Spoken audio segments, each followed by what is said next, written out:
Hello everyone. Today I'm talking about the risk for Indo-Pacific humpback dolphins and human health related to the heavy metal levels in fish from the Pearl River estuary.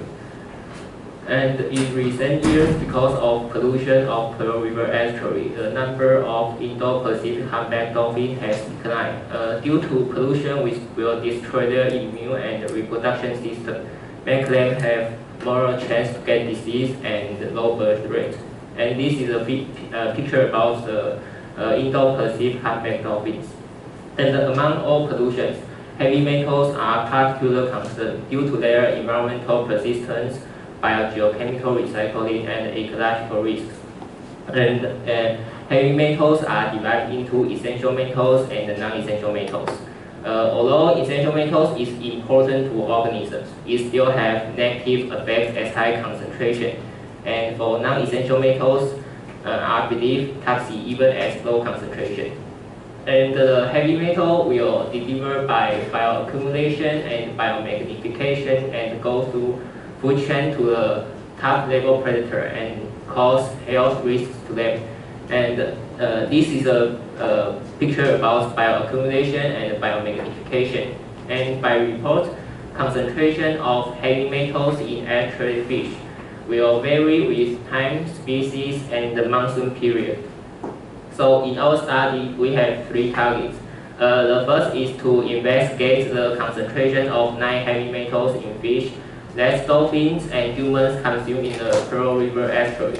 They are respectively chromium, manganese, copper, zinc, arsenic, selenium, cadmium, and mercury and lead.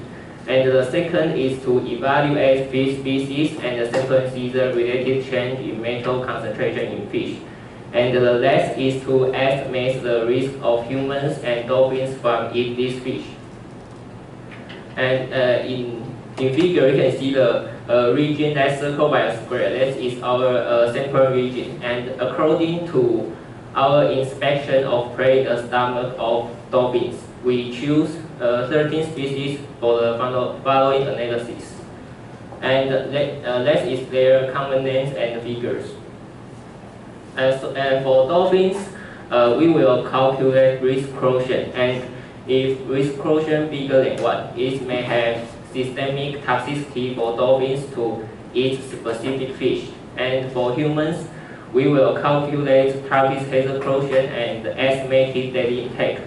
And the higher target hazard quotient will have higher probability of long-term non-carcinogenic effects, and higher estimated daily intake divided by acceptable daily intake will also cause higher probability of non-carcinogenic effects. And non-carcinogenic means something that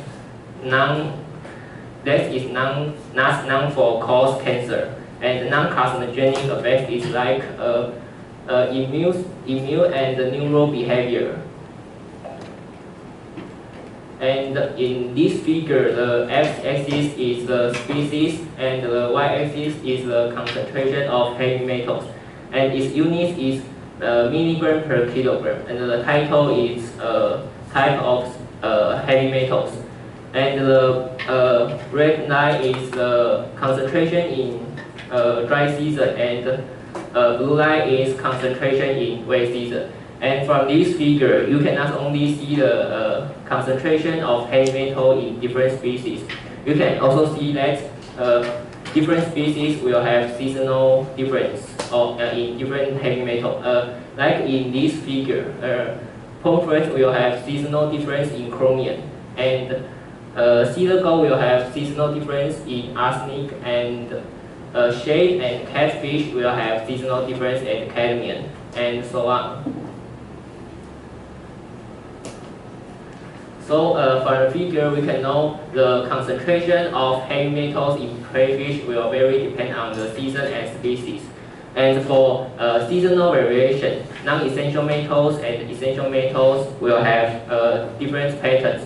Because essential metals are not influenced by the dilution, it will also influence by species physical states, like growth and reproduction.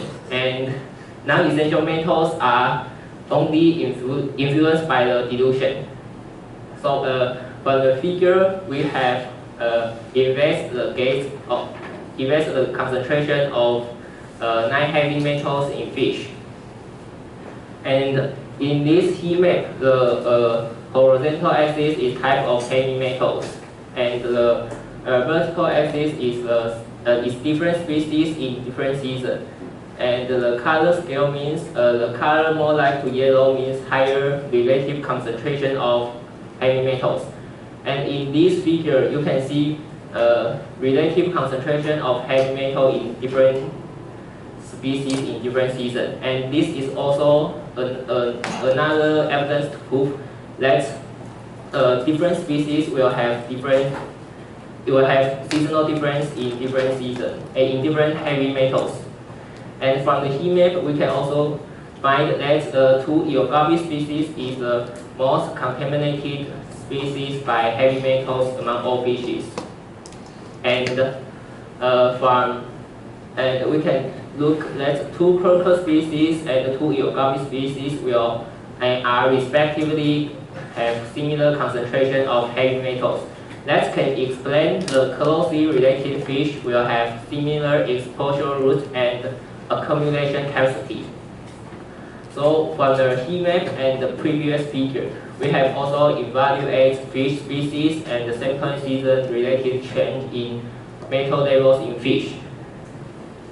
And in this figure, the horizontal axis is type of heavy metals, and the vertical axis is risk quotient based on reference dose. And the higher value of risk quotient means more risky to the dolphins. And the white line is risk quotient equal 1.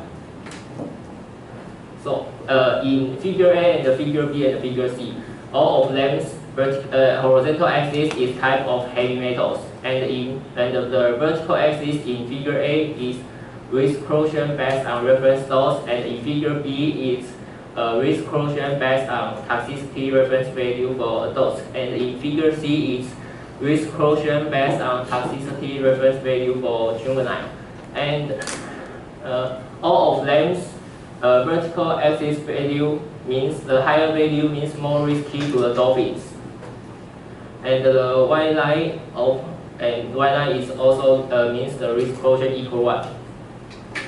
So from the figure, we can find that risk quotient of arsenic is significantly higher than the guide value from here, here, and here. And the risk quotient based on reference dose of heavy metals in all fish were higher than 1 except for mercury. You can see here. That means all heavy metals except for mercury in all fish in every season have risk for dolphins. But reference doses are common use to humans, so it may be to underestimate because dolphin has higher capacity and tolerance to heavy metals. And the risk quotient based on toxicity reference value are common use to terrestrial mammals, so it's believed to be less conservative compared to the risk quotient based on reference dose.